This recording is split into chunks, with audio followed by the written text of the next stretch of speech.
Well, hello, everyone. I've got the great pleasure of welcoming two titans of education, to this Zoomcast. We've got today with us Roxanne Stansberry, who is our current assistant head of school for teaching and learning, and our incoming head of school starting July 1. But we also have Dr. Brandon Wiley, who will be joining us July 1st, but maybe even a little bit sooner than that. And Brandon is going to be our next director of teaching and learning. So Roxanne, Brandon, thank you so much for taking the time to be here. Thank you. Yeah. So today's, Zoomcast is really about, I think two things. The first is introducing our community, and that's current parents, prospective parents, the Las Vegas Valley educational community to Brandon. So folks can know that we have hired, someone to come into our community that will help us reinvigorate, transform, and accelerate our teaching and learning program, but also, make sure that Dawson is committed, to our current, mission, vision, and core beliefs. So, Brandon, welcome again to this Zoomcast, and welcome to our school. For our listeners out there, maybe the first thing to do is if, you want to give us maybe that 2-minute, drive-by, of your background, and experiences, that would be probably a fantastic way for us to start. Sure. Well, thanks. First of all, I'm excited to join the school and the community. I'm originally from Buffalo, New York. Go Bills. And that's where I started my education career as a classroom teacher. I was an elementary school teacher, taught 3rd grade, 4th grade, moved to the middle level as a middle school teacher, primarily social studies and reading. And from there, and I never thought I would leave the classroom, to be quite frank. I love teaching and really miss it every day. But I worked in a community, in a school that I don't think was as forward thinking, I'm sure, as the Dawson community is. And so I left the classroom to become a staff developer in a local service agency, eventually joined a school district as their director of staff development, and spent 7 years in their central office, and eventually became the assistant superintendent there. And I just thought I would stay in the Buffalo area forever, frankly. But I was accepted to my doctoral program at the University of Pennsylvania. And that sort of catapulted me to think bigger and broader, and picked up my whole life and moved to New York City, where I was the executive director of an organization called the Asia Society, which is a nonprofit in the Upper East Side in New York, that I had a network of international study schools. So these were schools that were focused on global competence, preparing kids for a global world, very much focused on project-based learning. Students were learning world languages, they were traveling. And so we had a network of 35 schools around the country that I was involved in working with. And so that sort of started a 10-year journey for me in the nonprofit space, working for Asia Society for 4 of those years, working for another group called Spring Point, where we were designing new high schools that were competency-based, trying to redesign the whole high school experience. And then in my last 4 years, I've been with an organization originally called the Buck Institute for Education, now called PBL Works, where we've really been working with schools and districts all over the world, really, to help them prepare teachers to engage their students in project-based learning. So last year alone, we worked with about 40,000 educators around the world. And that's where I've really been steeped, and really longing to get back into a school community and back to my roots as a teacher and leader in that space. No, thank you. Thank you for sharing that, Brandon. I think, all of us, on this Zoomcast, so me, you, Roxanne, I think we all have, really, really interesting, trajectories as it relates to our educational journey. And one thing that I always, find interesting, talking to administrators, and even my own mentor, he told me the hardest thing about leaving the classroom is going to be about leaving the students, right? And, as you move into administration, the change that you can affect isn't about student to student, but rather about systems oriented leadership, and how is it that you're leading? In my case, it wasn't 40,000, teachers, across, whole hog change, but rather, making sure that you're working with an organization where you're feeding the mission and ensuring the fact, right, that each and every day, students and parents and others, are living, the work that they're doing as well. So maybe kind of a follow-up question, for you would be what's that hardest part about leaving the classroom, for you, or, what do you still miss, about not being, in a classroom with kids on a regular basis? I miss the stories and their relationships, right? Like as a classroom teacher, And even when I was in a central office position, my office was in an elementary school, so I got to see students every day. I miss the stories that I was able to tell, right? As I built relationships, whether it was as a classroom teacher, as a high school coach, which is another thing that I did. In all those instances, I was able to develop relationships and then the fun stories to go along with it. Frankly, I think my family has missed a lot of those dinner time stories about just funny things that students say, circumstances that just, inspire you for why we got into this profession in the first place. So I long to get back to that, and that's what I'm most excited about. I think about being part of the Dawson community. No, that's excellent. I'm gonna pull Roxanne, back into the conversation right now because, I know when I first saw, your resume, Brandon, I was, really impressed with all the, really kind of, I think, divergent experiences that you had that were converging, on the student experience and ensuring the fact that, schools and organizations were putting students first. But I'd be curious, Roxanne, when you were, leading the process of, searching for our next director of teaching and learning, what for you, were some of the things that really kind of stood out as you first got to, meet Brandon and work with them through the process? Well, I think Andrew, that it started a month ago when we had this process going simultaneously with our school closure. And that just added a whole nother layer of stress on being able to find our next director of teaching and learning who could drive this modern learning train that we have started embarking on here at Dawson. I did not expect to see the caliber of a candidate that we were able to see and quickly realize in meeting Brandon. And, quite simply, using our Las Vegas roots, like we hit the jackpot. And I want our community to really know just how fortunate we are that we have somebody with his experience coming to move us into this next era of education. It's really challenging right now in education because we know that the future for our students is changing so rapidly.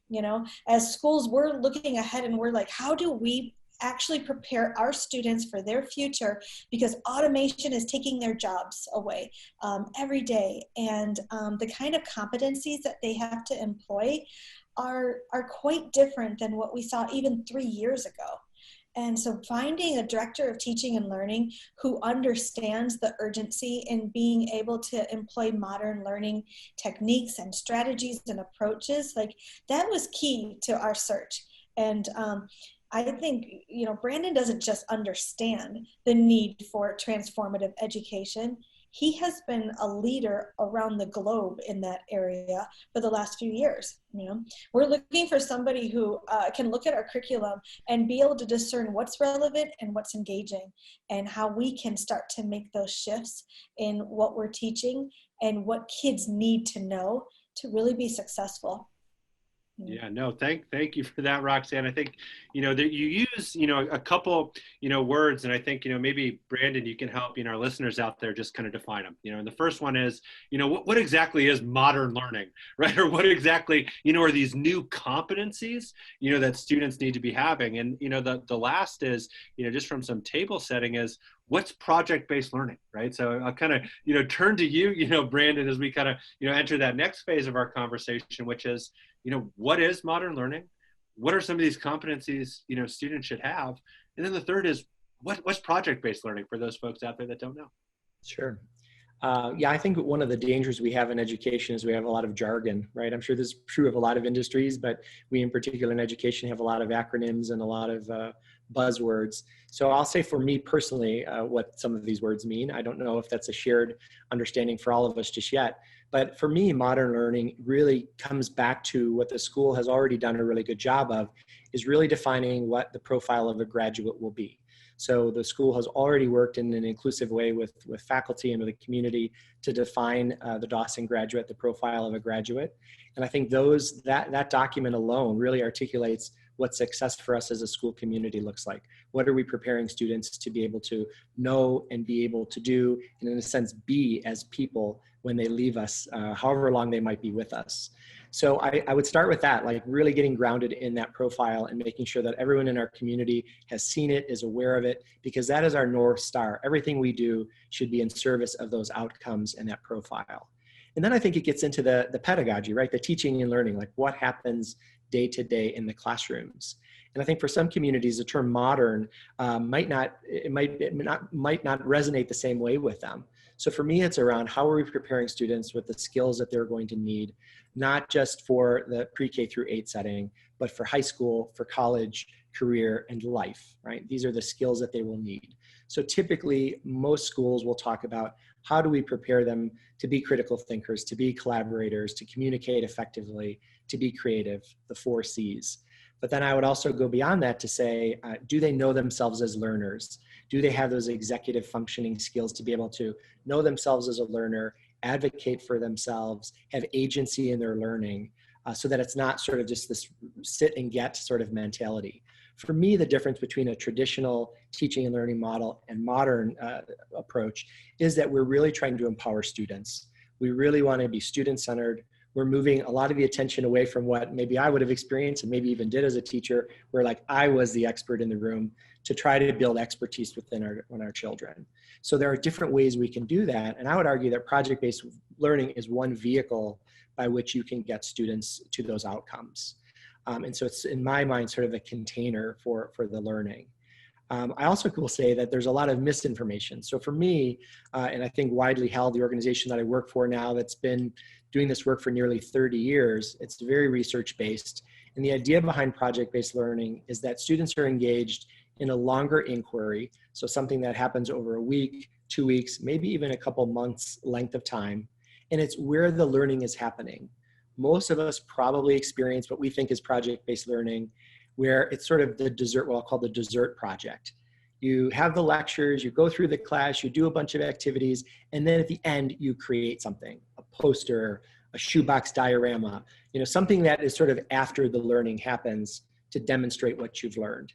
What we'd like to think about with project-based learning is it's actually the way in which students are learning the content, as well as demonstrating their learning along the way, right? It's not something that we do a bunch of traditional teaching and then do something fun at the end. I would also say PBL is not parent-based learning, which is another thing many of us experience, where teachers might assign something, it comes home, and as a parent now you're feeling the responsibility to go out to the craft store and buy things, or right? The learning is happening in and through the schooling that's happening with students, whether it's in the classrooms, hopefully, and more recently online. So I think there is a line of good teaching and practice, teaching and learning practices that go into project-based learning. I like to think of it as 2 sides of a coin, that we need to help teachers understand how to design high-quality project-based learning experiences that are engaging for students, are authentic, like it's encouraging them to do work that those of us in the real world, adults, would do, but that it also has a purpose to it, right? It's tied to the content, it's tied to the curriculum. It's not fluff. A lot of times project-based learning is seen as sort of fluff or extra, but when it's really tied to the standards, when it's tied to curriculum, it can be rigorous, but it also can teach those success skills that students will need in life. So the second side of the coin, so there's the design side, and then the other side is the teaching practices. How do we as teachers show up in the classroom and, again, empower students to take control of their learning? No, that's excellent. I mean, you've talked about, so many things that resonate, really, really deeply, with me, both as an educator, but also as an administrator, as I think about why I want to be at Dawson, right? And I think, being at Dawson, means being at a school that is putting the student experience at the forefront, of what it does, and really, really, really interested in making sure that we're producing self-motivating, self-monitoring, self-assessing learners who go out into the world as incredible human beings, right? Willing to take the risk of doing what's right. Right. And so I think that, giving them some of these experiences will ultimately help them, not just in high school and beyond, but help them become the citizens we need them to become, as this, world continues to adapt, and become interconnected in so many different ways.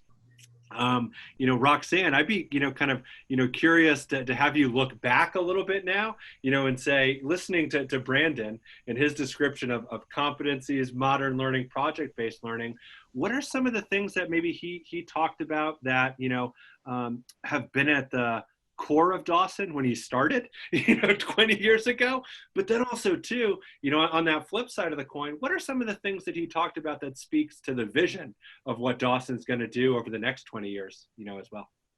Yeah. I think the piece that's the core is how we value both skills and competencies. So while students are building, a bridge and they are applying properties of a triangle to be able to construct this project piece, we're also measuring and coaching and modeling and talking to students about how they collaborate with each other.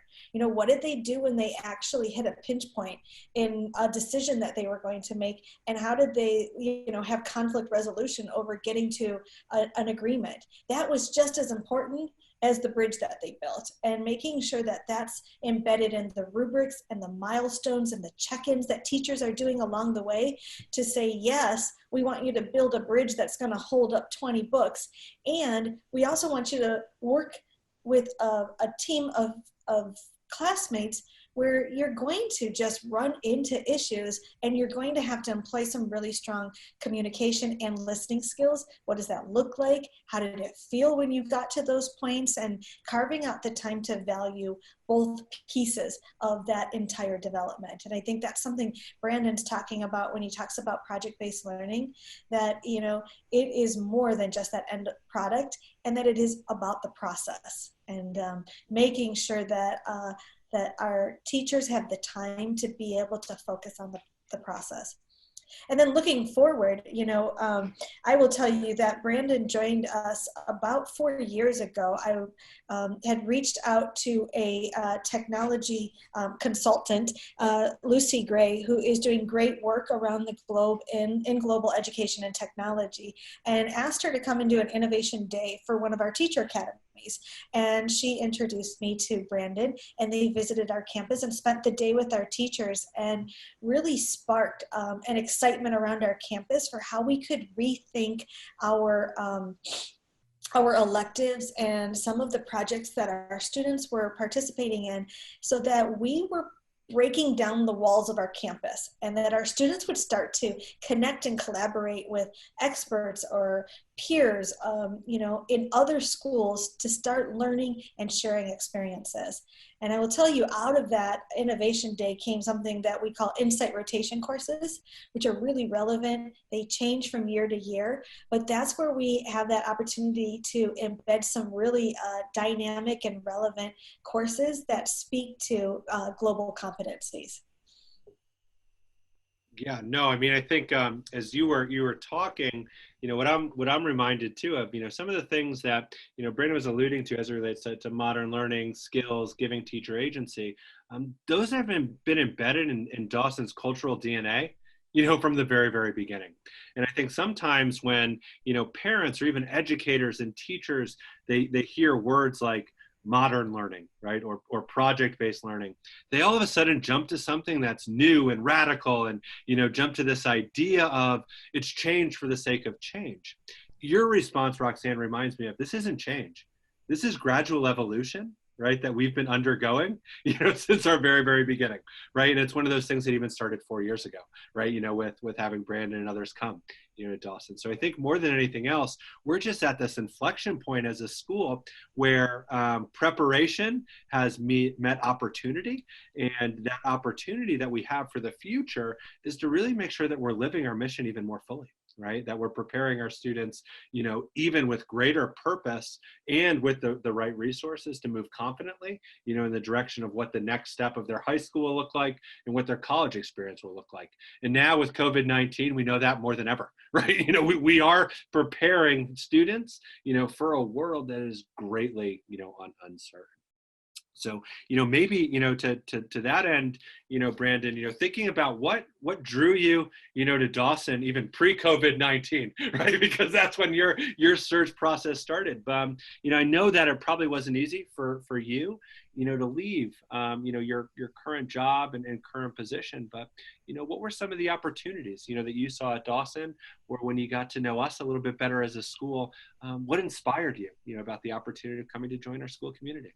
Yes, it was not a hard sell, but it was a difficult decision to make a move, especially at this challenging time. I'll reference back what Roxanne mentioned 4 years ago or so when I did get an opportunity to work with the faculty. I think that left a very indelible impression on me, both as a consultant at the time, but now just as an educator in general. I was struck by the passion that the faculty shared to be open to new ideas, to be so about the kids, right? At the end of the day, that's what I hope all of us got into this profession for, is to help students be the best version of themselves that they can be with the time that we have with them.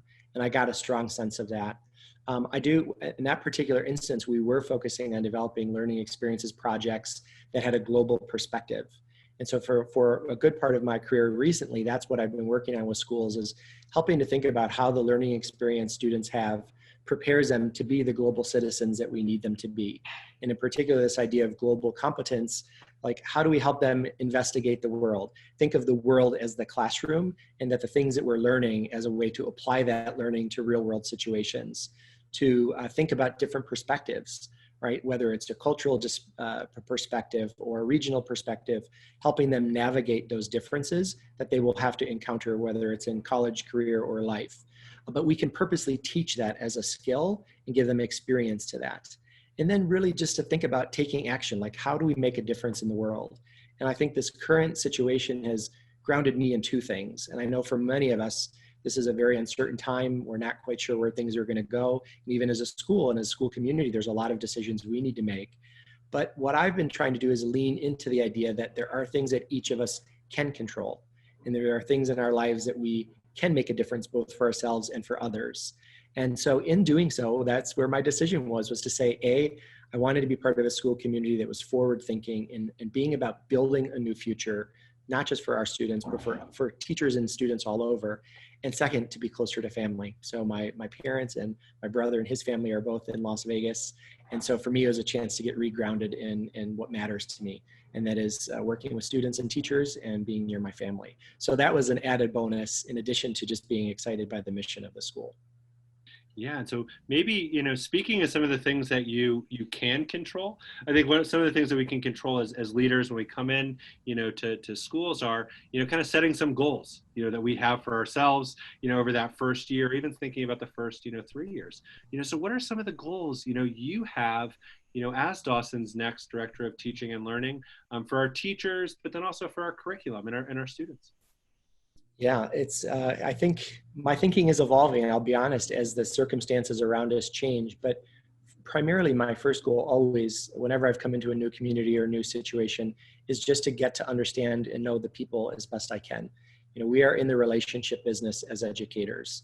And so the stronger and more aware I am of our teachers and what their needs and desires are, the more I can understand who our students are and the families that they come from, will better prepare me to make good decisions in the role that I'll be in. And so that might look different, right, over the next couple of months than what I might have envisioned when I first accepted the role. But nonetheless, where I'll be putting a lot of my energy is getting to know people and the current reality as it exists. But I also feel like it's incumbent upon us, first and foremost, to be concerned about the safety and welfare of our students and of our staff. And so I think that is going to continue to evolve over the coming weeks and months. And I know Roxanne and the team have been doing an amazing job of staying aware. I'm doing my very best to read everything that I can, both nationally and globally, about schools. There are schools, for example, in Europe and in Asia that are reopening or have been open. So I've been poring over what I can learn from those circumstances, as a lot of my contacts internationally are, sharing resources with me. And I think in this country, we will see over the next couple of months how schools will respond to this. But so building relationships, focusing on the safety and wellness of our students and staff is a priority. And then I think also just, to be honest, I think I would have probably come in and done a lot more listening and responding to what is. But I think we're going to have to be way more proactive as a leadership team. We will have to pivot and make some moves. We will have to make decisions about how learning will continue to be delivered, potentially through distance learning if we're still all at home, sheltered in place and needing haircuts. So I think I'm going to be probably more proactive in putting forward ideas and proposals and structures to the school to consider. But I don't want to just, come in, assuming I know a lot. I have a lot of questions to ask. So it's an interesting time. Yeah, no, I mean, 100%, right? Where I think there's great opportunities, but also challenges, in coming into a school, and coming into any school, setting for that matter, given what we're currently experiencing. And I think time is not a luxury, that we have. I know Roxanne and I and other members of the leadership team, we're getting, lots of questions about distance learning, about what our plan is, for moving forward. And, like you, where we're reaching out to networks of educators and colleagues that we have across the country and across the globe in order to better understand what they're doing and how they are approaching, the next, not just 2 to 3 weeks, but the next 2 to 3 months, and on top of it, the next 2 to 3 years. So maybe, to that end, as you think about, kind of coming into Dawson, needing to, develop relationships almost in a virtual, capacity, or help our, teachers even put forth a better, virtual experience. What is some of your background just with distance learning, right? Or what are some of those, key areas that no matter what the form of teaching is, just makes for great teaching and learning, whether that's virtually or in a classroom itself? Yeah, it's interesting. It's taking me back probably, over 15 years ago was probably my first experience with virtual learning as a learner. And as I think forward to that, so I've experienced it as a student myself. I've been involved as adjunct faculty where there are some online learning components, working with pre-service teachers. And more recently, we've been, in my current organization, working to provide tools and resources for teachers to help them better understand how to deliver instruction in an online virtual setting. And I think there are a couple sort of rules of thumb, if you will. And really, I think back to your last question too. I think while there's urgency, I think we have to also be careful that what we're doing is, to the extent possible, research-based, and that it's informed by data, and that we're not experimenting too much, right? We want to really make sure that instruction is of high quality. And I know the teachers are committed to that. But as I'm reflecting on what I've been noticing in the last 3 months, even around virtual or distance learning, in many cases, I'm not seeing that the learning is authentic or relevant. In many cases, it's busy work that has been moved to online. And so I think going forward, one of the things we need to focus on is how do we keep this learning relevant, authentic, engaging for students, so that they, not only are they wanting to see the need to learn, our teachers also can feel some joy in this. Right? I think that's what I love about project-based learning. It's not just good for the students, it's good for the adults as well. And yes, it's a lot of work in the beginning, but over time, I think they will find that a lot of the joy is there. So I think the authenticity of the learning tasks that we would put forward, that's one thing I would be looking for. Another is the integration of multimedia resources. So to what extent are we using different videos, different platforms, different tools? I believe Dawson has what they call the Big Five, which are tools that they use.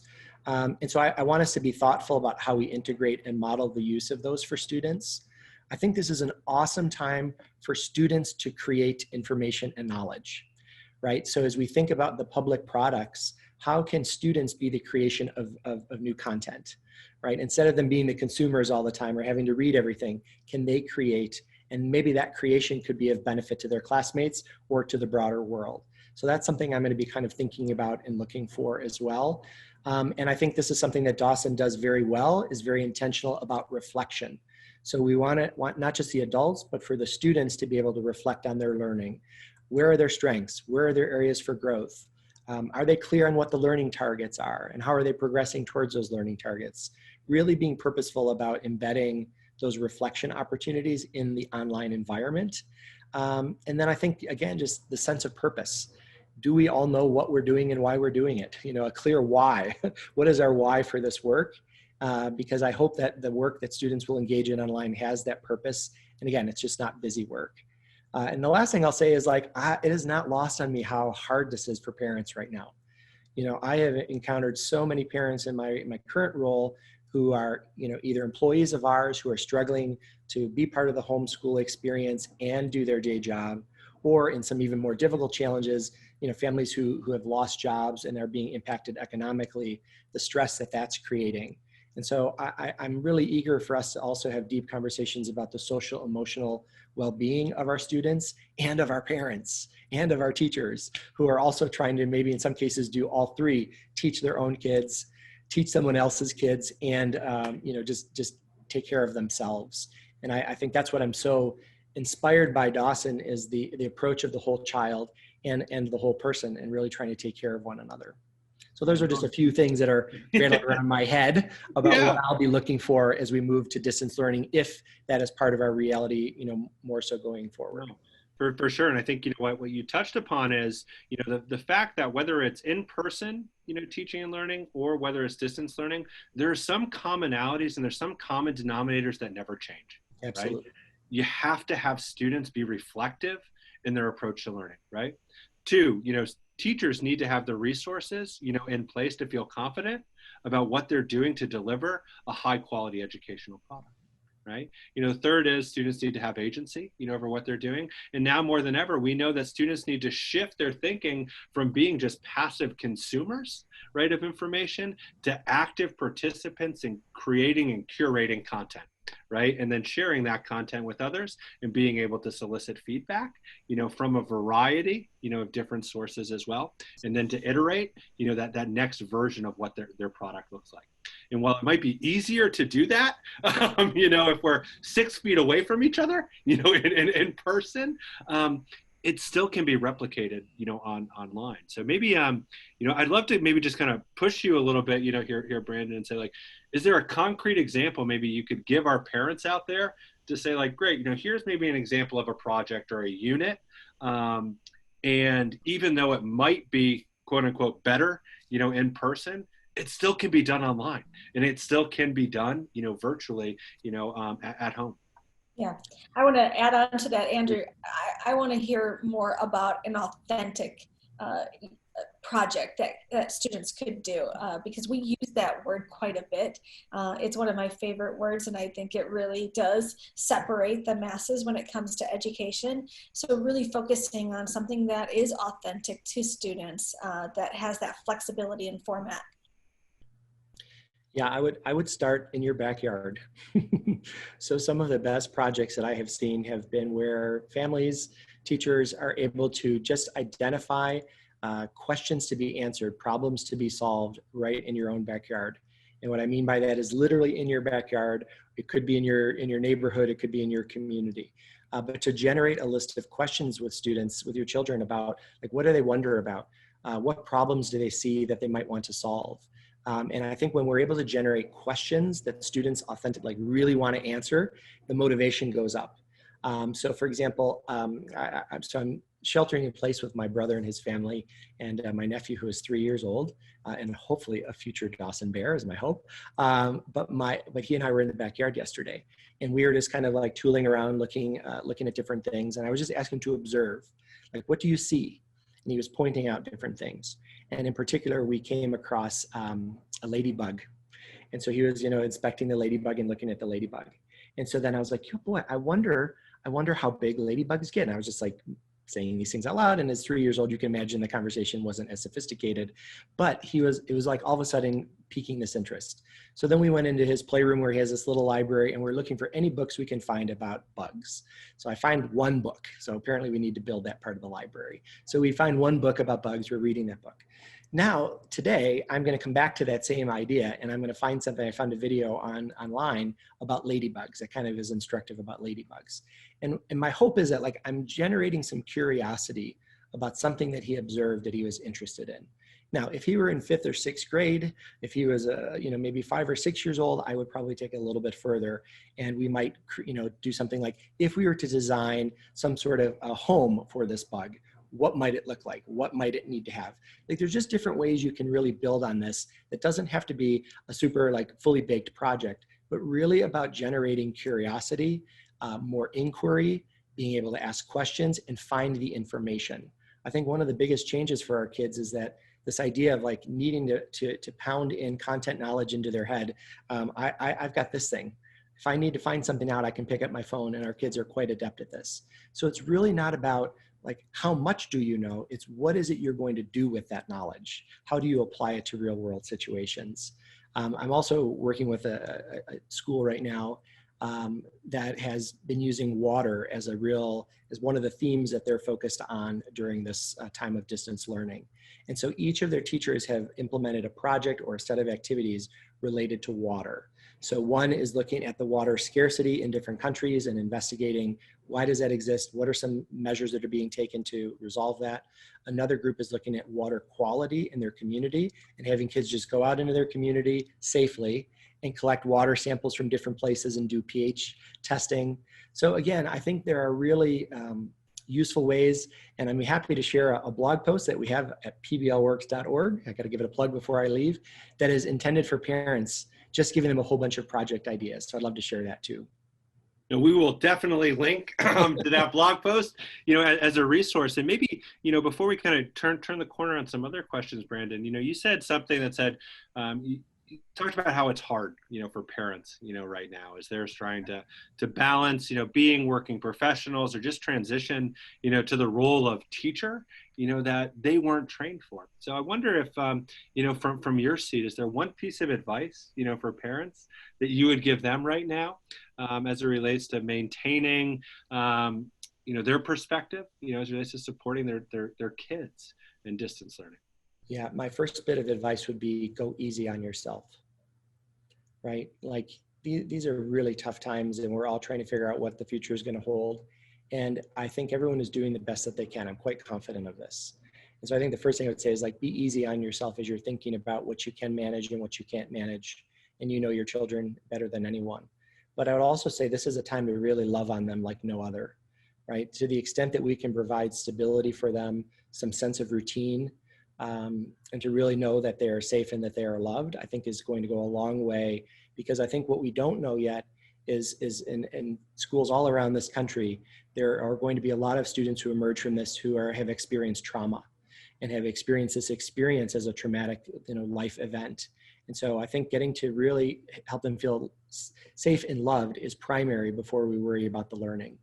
That said, I think the more students can read every day, read to them, read with them, let them read on their own, I think that is always a safe bet. I think being smart about screen time, how much time they're spending online and what they're spending their time on is something that I would probably be mindful of as well. And again, just trying to stoke that curiosity to keep them in that learner mindset, whether it's structured by classroom teachers or not. I think that's a disposition that you can really foster so that they are continuing to learn and be curious. No, thanks for that. And I think, I'd love to kind of close, this session out with, kind of three more questions, but I'd also like to kind of close it out by having, both you and Roxanne, answer these questions about what the future, might hold for education. And I think it would be really great, for our listeners out there to hear both of your vantage points, and whether those are, divergent opinions or converging opinions, I think are going to be really, really helpful as we think about what the future of education looks like, not just, here at Dawson, but across the country and across the globe. So the first question is, how has the current COVID-19 pandemic changed the educational landscape? And how do you think schools will reform, because of it? Would you like to go first, Roxanne? I feel like I've done a lot of talking. Okay, sure. Yeah. I think that, one term that I've been using quite a bit lately is that shift in just the teacher role. And I often use the terms like instructional architects.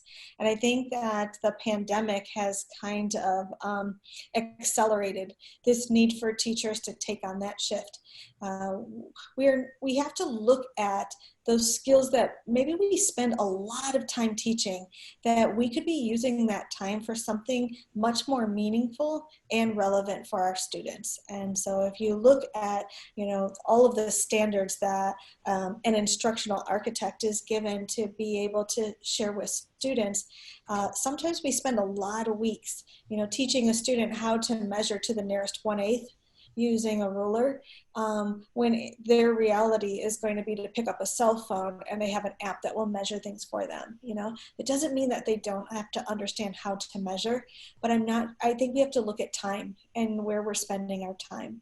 I also think that the opportunity that a lot of educators have been able to take advantage of during this pandemic is how to really root what they're teaching in public purpose. And knowing that what we are doing here on earth is trying to make the world a better place and trying to make ourselves better people. And how can we look at the units that we design for kids and make sure that it's grounded in those fundamentals of public purpose work, so that our students are investigating the world, but they're also learning how to respect opinions and perspectives along the way, and communicate ideas in a way that is compelling and articulate, and that they know how to take action when they have to take action.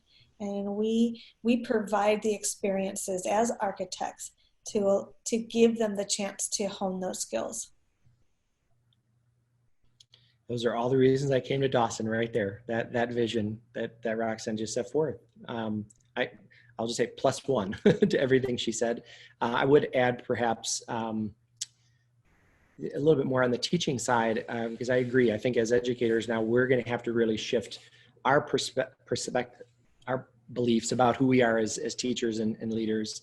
And what I mean by that is the things that we had held as like the things that we have to do. I think some of the things we've held as tradition, the things that we've held as must-haves and must-dos might come into question. And so we have to really at the core come back to like, what is our why for this work? Coming back to that profile, what are the things we want students to know and be able to do when they leave us? And that might mean loosening up some things, that might mean changing some things. And change is not always easy for folks, particularly if it's something that's been working for them. And so I think that's part of our roles as leaders, is to be good listeners, to continually revisit our purpose and our why, to try to be as transparent as possible about our decision making. And that type of leadership is what's going to carry us into this future, whatever it might look like. And I just love everything Roxanne said about the making a difference piece. At the end of the day, I don't want our students to be measured by a test score. I want them to be measured by the relationships that they have with their colleagues and with their community, the evidence of the difference they're making both in the school and beyond, because I think that's what most of us that's what we want to see as adults. And how do we model that and give that structure, but also not be blind to the idea that they are going to be facing tough, rigorous content environments, whether it's at the high school or at the college level. So we can't be, we cannot pay attention to that or not pay attention to that as well. No, totally. And I think, we've been talking about educational reform in the United States, since the 1950s, right? And to both of your points, education has not truly changed from then until right now, right? We've been approaching. Some might argue John Dewey in the 1880s, actually. Yeah. So some of this is, we talk about modern. John Dewey was talking about this way long time ago. Totally, so old is new again in some ways, yes. Yeah, and so I think we're a new century in time. Yeah, so this is this opportunity to say like, okay, how do we truly shift the paradigm? Right. And I think, when I look at it as it's truly unfortunate, what has happened, but because of the events that have happened, we finally will get to a place as a school or as a society where we can say education isn't just the results-based business that is about college placement and test scores. We can find alternative ways to measure, right, human capital, relationships, what we truly value in schools. And again, not at that cost of, there's nothing on tests I don't think that we don't want kids to know, but not at the cost of them becoming burned out, right? Not at the cost of them, losing sight of the things that truly matter, which means, being global citizens who investigate root causes, right? And who analyze solutions and who are problem solving, in the processes that they talk about.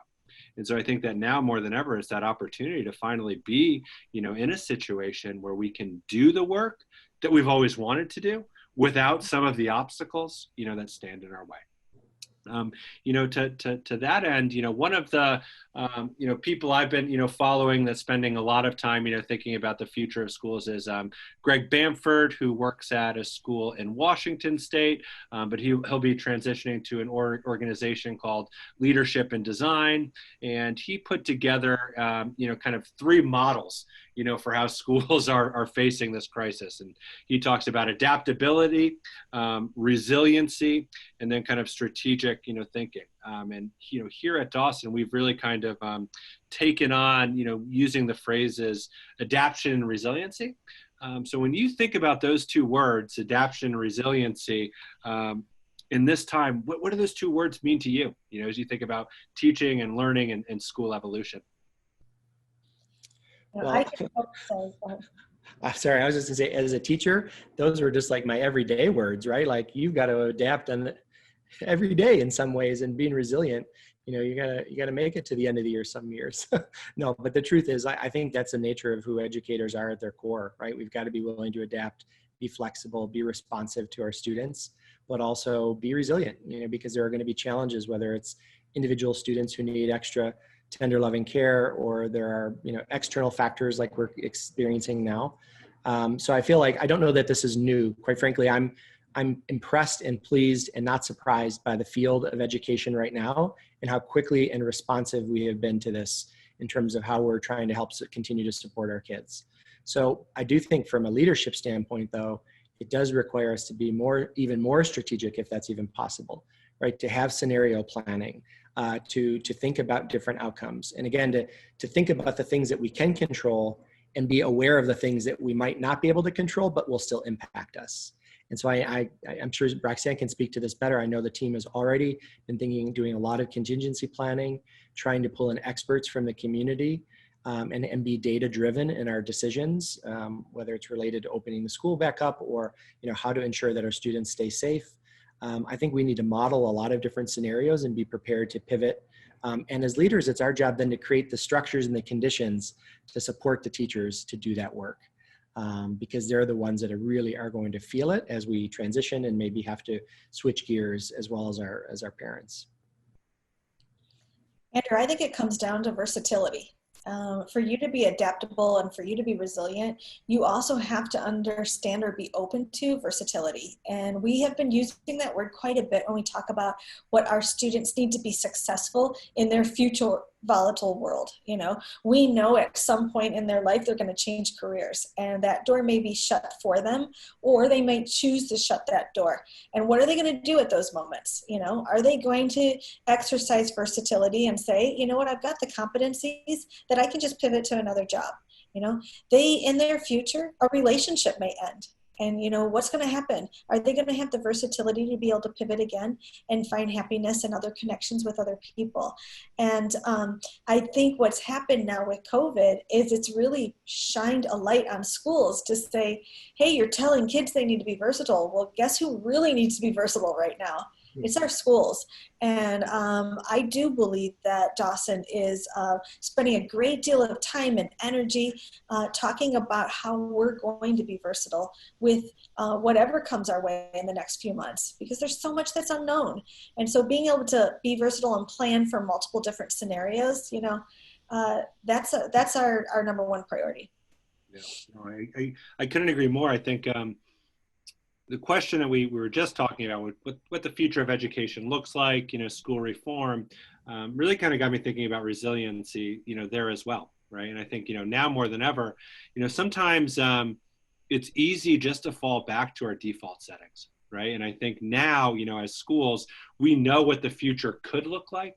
We've seen some of the opportunities, and we need to be resilient to say, yes, we want all of our kids to come back, right? We want all of them. We want to see them. We want to have community gatherings. We want to be teaching them in person. But where we need to be resilient is not lose sight of the fact that if some of the change that we seek as it relates to creating more global citizens, right? As it relates to having a modern learning, philosophy and a project-based learning pedagogy, drive some of our approaches. Let's be totally resilient in staying steadfast to that guiding star, right? And so I think that that's where we need to be, resilient as well, as to say, like, this is the catalyst. Let's keep pushing forward, right? And let's make sure that we continue to monitor and adjust, that we make sure that we're flexible and nimble, but we're resolute in the belief to say now more than ever, we need to deliver on the mission that we've promised. So I think that that's something that's really important. You know, the last question I'll kind of, you know, close us out with is this, which is, it's been, I think, trying for all school, you know, leaders, you know, out there, trying for all school, you know, personnel, you know, period. But if you think about, you know, school leadership, you know, in these, you know, hopefully post-pandemic, you know, COVID times, what makes for great school leadership, you know, now and into the future?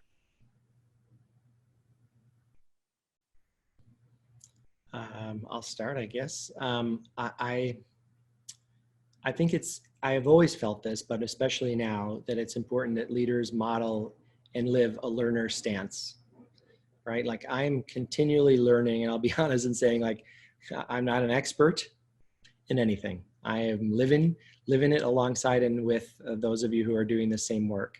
And I may have a little more experience and I may have seen a few more things, but that doesn't necessarily make me an expert. So I think the learner stance is really important for all of us, leaders and teachers, to think about, you know, what don't we know, what more can we learn, either about the situation or about the tools and resources that we could employ. I think with that comes some humility. I think it's important for school leaders to, you know, we have to have some humility around this, because we cannot predict the future. We can only make the best decisions based on the information we have. And so, again, I think that humility piece is important, and but also being confident in the things that you do know and being able to state them. And I think the last thing for me is really around communication is going to be so critical in the coming weeks, months, years, in terms of us being transparent to the extent that we can about the current reality, why we're making decisions about the things that we do. In some cases, I almost feel like it'll be important for us to over communicate, certainly internally to staff about what we're doing and why we're doing it, but to the school community as well, because they are making an investment to have their children in the school and are committed to the community. And we want to make sure that they're proud of that commitment that they've made to us and that we're honoring that commitment. And I have to be honest, of all the schools around the country that I've interacted with in the last couple of months, I am just so excited about the opportunity that we have to serve this community, both because of the educators that the school has already, the resources, the tools. I'm just really excited that we're going to take on this challenge full-hearted and willing to innovate. So that's what I hope for, and I just want to be a part of it. Thank you. I think, Brandon, you're so right. It's about leaders who are willing to learn and see those two as indispensable values. And, you know, that's something right now that we're trying to embrace as much as we can, and looking to who are the other experts that we can align with or that we can learn from, because that's the first thing we can admit is, you know, we are trying to navigate a world that is unknown to us in the future. And so how do we look to maybe medical professionals, and how are we looking to people who are in the food service industry or even the casino industry to combine our research and make really informed decisions? And so I think that's an important piece of leadership moving forward.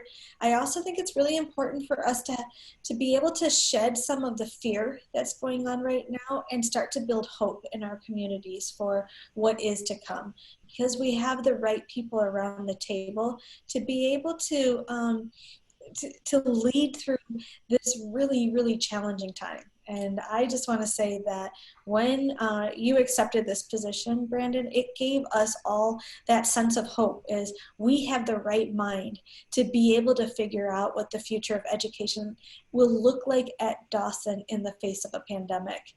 And so I just want to thank you for choosing us. We feel very fortunate and lucky to have you. And I hope that you are able to find your educational home at Dawson, because so much about your mindset is exactly what we state in our core beliefs. And so it's a great match. Thank you. Yeah, so both Brandon and Roxanne, thank you for taking the time. It's been you know, a highly insightful, but also inspiring, you know, kind of conversation, you know, for me. And I think, you know, how we ended, I think, is just a gentle, you know, reminder of the fact that, you know, leadership now more than ever is going to be collaborative. in its approach, right? It's not just about one person, setting a compelling vision for the future, but rather teams of people coming together, working in commonality and working with their own, individual skill sets, to move an organization forward, and to do that from a place of purpose, and to do that in a place that is ultimately, right, and I think this is why we all went into education, to transform the world, right? And if we can put forth a truly compelling version or vision that helps our teachers, that helps our staff, and thus, helps our students and helps our parents, we are then, right, in our own small way, going to be able to change the world. And I think, more than anything else, I'm heartened by the fact of, yes, the world is changing, but also too, and this is where I'm so heartened to have Roxanne become, our head of school, for you, Brandon, become our director of teaching and learning, is leadership's not going to change drastically. All it's going to do is make us more self-aware. All it's going to do is enhance, right, the skill sets that we have. And all it's going to do is help us work on, things that we know we need to continue to grow on, as well. It's super humbling, to work alongside educators and leaders that are so self-aware, that are so reflective in their practice, and that are so committed, to helping the school that we serve. So true honor. Feels like we've already started, next year now, with this. But, I think I can speak for everyone here at Dawson. Brandon, we're truly excited to have you join our community. We can't wait to welcome you 6 feet, away from each other, in the very near future. And we hope that that day comes soon. Thank you. My pleasure. Looking forward to it.